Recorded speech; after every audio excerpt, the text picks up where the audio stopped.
नमस्ते दोस्तों, स्वागत है आपका हमारे इस निर्गुण दया सागर चैनल के अंदर।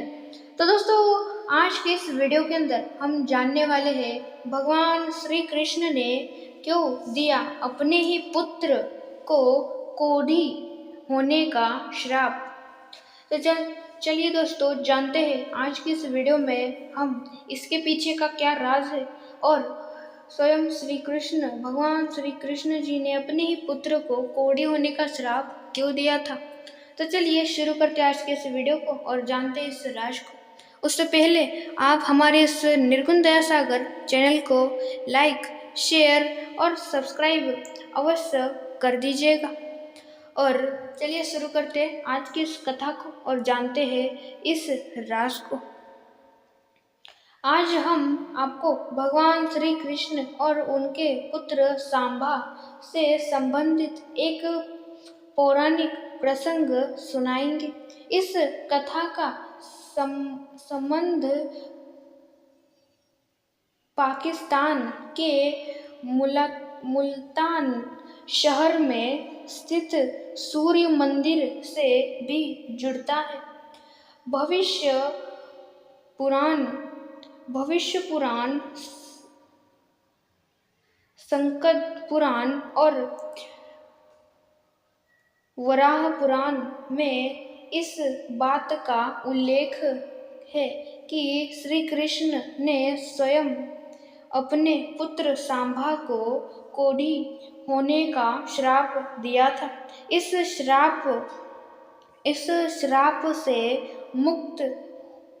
मुक्ति पाने के लिए सांबा ने सूर्य मंदिर का निर्माण करवाया था, जो कि पाकिस्तान के मुल्तान शहर में स्थित है। इस सूर्य मंदिर को आदित्य मंदिर के नाम से भी जाना जाता था, लेकिन श्री कृष्ण जी ने ऐसा क्यों किया, आइए जानते हैं इसके पीछे की कहानी। भगवान श्री कृष्ण के 8 रानियां थी, जिनमें से एक निषादराज जामवंत की पुत्री जामवंती थी। जामवंत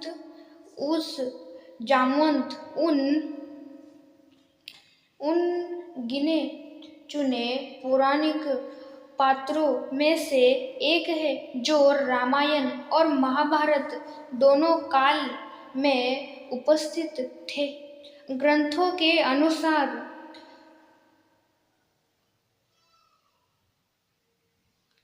बहुमूल्य मणि हासिल करने के लिए भगवान श्री कृष्ण और जामवंत में 28 दिनों तक युद्ध चला था। युद्ध के दौरान जब जामवंत ने श्री कृष्ण के स्वयं रूप को पहचान लिया, तब उन्होंने मणि समेत अपनी पुत्री जामवंती का हाथ भी उन्हें सौंप दिया। श्री कृष्ण और जामवंती के पुत्र का नाम ही सांबा था। देखने में वह इतना आकर्षक था कि श्री कृष्ण की कई छोटी रानियां उसके प्रति आकर्षित रहती थी। एक दिन श्री कृष्ण की एक रानी ने सांबा की पत्नी का रूप धारण कर सांबा को आलिंगन में भर लिया। उसी समय श्री कृष्ण ने ऐसा करते हुए देख लिया। क्रोधित होते हुए श्री कृष्ण ने अपने ही पुत्र को कोढ़ी हो जाने और मृत्यु के पश्चात डाकुओं द्वारा उसकी पत्नियों को अपहरण कर लेने जाने का श्राप दिया। पुराण में वर्णित है कि महर्षि कटक ने सांभा को इस कोढ़ से मुक्ति पाने हेतु सूर्यदेव की आराधना करने के लिए कहा। तब सांभा ने चंद्रभागा नदी के किनारे मृत्यवन में सूर्यदेव का मंदिर बनवाया और 12 वर्षों तक उन्होंने सूर्यदेव की कड़ी तपस्या की। उसी दिन के बाद से आज तक चंद्रभागा नदी को कोढ़ ठीक करने वाली नदी के रूप में ख्याति मिली है। मान्यता है कि इस नदी में स्नान करने वाले व्यक्ति का कोढ़ जल्दी ठीक हो जाता है। चीन के रहने वाले प्रसिद्ध बौद्ध भिक्षु शुओंगजेंग, जो भारत में बौद्ध धर्म ग्रंथ पढ़ने आए थे, उन्होंने भारत के अलग अलग राज्यों का विचरण कर वहाँ के इतिहास को जानने का प्रयास किया। जेंग ने कई ऐसे स्थानों और धार्मिक स्थलों के प्रति भी दुनिया का ध्यान आकर्षित किया। 641 ईस्वी में शुओंगजेन इस स्थान पर आए थे। उनका कहना था कि मंदिर में स्थित सूर्य देव की मूर्ति सोने की बनी हुई थी, जिनकी आँखों की जगह पर बहुमूल्य रूबी पत्थर लगाया गया था। सोने चांदी से बने मंदिर के स्तंभों पर बेशकीमती पत्थर जड़े हुए थे। रोजाना काफी संख्या में हिंदू धर्म के अनुयायी इस मंदिर में पूजा करने आते थे। बौद्ध भिक्षु के अनुसार उन्होंने यहाँ देवदासियों को भी नृत्य करते देखा था। सूर्य देव के अलावा भगवान शिव और बुद्ध की मूर्ति भी इस मंदिर में विराजित थी। लेकिन समय के साथ साथ इस मंदिर का सुनहरा कल भी समाप्त होता चला गया। मोहम्मद बिन कासिम की सेना ने जब मुल्तान को अपने शासन में ले लिया, तब यही मंदिर उनकी सरकार की आय का एक बड़ी साधन साबित हुआ।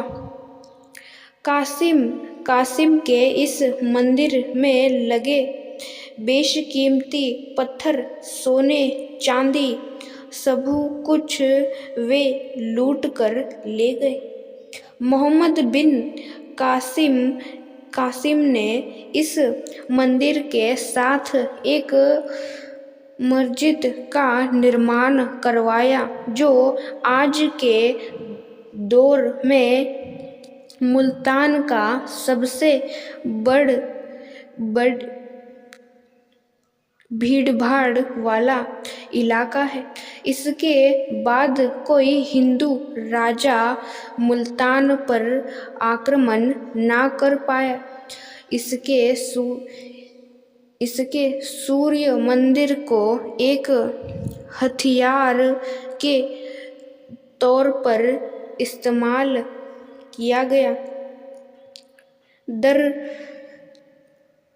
दरअसल जो भी हिंदू शासक मुल्तान की ओर आक्रमण करने बढ़ता था, कासिम उसे यह धमकी देता था कि अगर वह मुल्तान पर आक्रमण करते हैं तो कासिम सूर्य देव मंदिर को तबाह कर देगा। 10वीं शताब्दी में जब अल-बरूनी मुल्तान ने दौरे पर गए थे तब उन्होंने इस मंदिर का पूरा ब्यौरा दिया। उनके अनुसार 1026 21वीं में मोहम्मद गजनी ने इस मंदिर को पूरी तरह तोड़ डाला था। बरूनी के अनुसार 11वीं सदी में कोई भी हिंदू अनुयायी इस मंदिर के दर्शन करने नहीं आ सका, क्योंकि तब तक गजनी इसे पूरी तरह तबाह कर चुका था और दोबारा कभी इस मंदिर को बनाने का प्रयास तक नहीं किया गया। तो दोस्तों ये सारा ऐसी आज की हमारी कथा थी। तो दोस्तों आज के इस वीडियो में हमने जाना कि भगवान श्री कृष्ण जी ने